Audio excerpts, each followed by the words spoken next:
Wifi വേണ്ട. Okay. Mobile ഫോണും വേണ്ട. ഓക്കെ. ലാപ്ടോപ്പും വേണ്ട. പിന്നെ എന്താണ് മോനെ മക്കളെ നിങ്ങൾക്ക് വേണ്ടത് എന്തുവാ?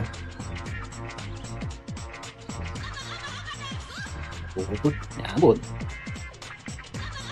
ഇല്ല, ഈ വൈഫൈ ഇല്ലാതെ ഈ വീഡിയോ എങ്ങനെ ഇവന്മാർ അപ്ലോഡ് ചെയ്തു? ഈ ഫോൺ ഏതെങ്കിലും iOS ആൻഡ്രോയിഡോ ഫോണില്ലാതെ ഇവന്മാർ ഇതെങ്ങനെ റെക്കോർഡ് ചെയ്തു? പക്ഷേ ഈ സകല സാമഗ്രികൾ ഇവന്മാർക്ക് ഉപയോഗിക്കാം. എന്നിട്ട് ലൈക്ക് കിട്ടാൻ വേണ്ടിയും ഇത് ഷെയർ ചെയ്ത് ആൾക്കാരിൽ എത്തിക്കാൻ വേണ്ടി ആൾക്കാർ ഫോണിൽ കൂടെ അല്ലേ ഇത് കാണുന്നത്, ഇത് ഷൂട്ട് ചെയ്യുന്നത് ഫോണിൽ കൂടെ, ഇത് അപ്ലോഡ് ചെയ്യുന്നത് വൈഫൈ വഴി.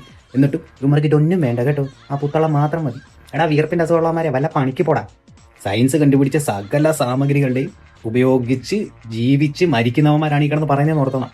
ജനനം മുതൽ മരണം വരെ സയൻസിൻ്റെ എല്ലാ യൂസും ഇവന്മാർ ചെയ്യുന്നുണ്ട്.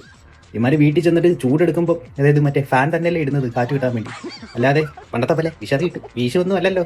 എന്തിനാ അങ്ങനൊന്ന് പറയാൻ തുടങ്ങിയാൽ രാവിലെ എണ്ണിക്കുന്നത് പോലെ രാത്രി കിടക്കുന്നത് വരെ നീയൊക്കെ എന്തൊക്കെ ഉപയോഗിക്കുന്നുണ്ട്. ഇതെല്ലാം ഇത് ചെയ്യുമോ? ഇല്ലല്ലോ.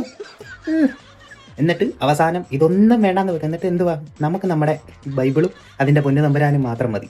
ആ സാധനം കശത്ത് വെച്ചോണ്ടിരുന്ന മോളിൽ നിന്ന് ഒരു സാധനവും നിങ്ങൾക്ക് കിട്ടത്തില്ല. അല്ലെങ്കിൽ ബാക്കിയുള്ളവർ കഷ്ടപ്പെട്ടുണ്ടാക്കി എന്തെങ്കിലുമൊക്കെ സാധന സാമഗ്രികൾ ഉണ്ടെങ്കിൽ നിനക്കൊക്കെ ജീവിക്കാൻ പറ്റത്തുള്ളൂ എന്ന് ഓർമ്മ വേണം. പോടാ വല്ല പണിക്ക് പോടാ.